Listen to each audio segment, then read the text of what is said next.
Hi hello नमस्कार सांग माने तो आम बाबू आनी छोट माछ तो आसतु भाजवा तो ये माछर ना कौन टे कमेंट रे कहे लुण पकईदबा टिके लुण लुण हलदी गुंड पकईदबा टिके भाजापी तो लुण हलदी निहाती दरकार ना तापर कढ़ा बसईदबा ऑन करदबा तो आमर कढ़ा गरम हो गला तेल पकईदबा तापर गलई रखिथिबा माछ को कढ़ारे पकईबा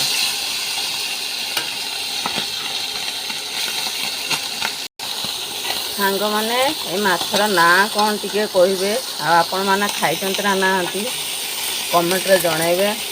तो देखो केते छोट छोट माछ तो माछ भजा हो गला एबे खोली नबा जगह को तो देखो सांग माने माछ भजा प्रस्तुत हो गला। तो भजाटी बहुत सुंदर देखा आउ किए खाइब कमेंट रे कहतु। तो वीडियोटी भल लगे लाइक कमेंट शेयर करदे फॉलो करदे। तो देखो आम माछ भजा रोची।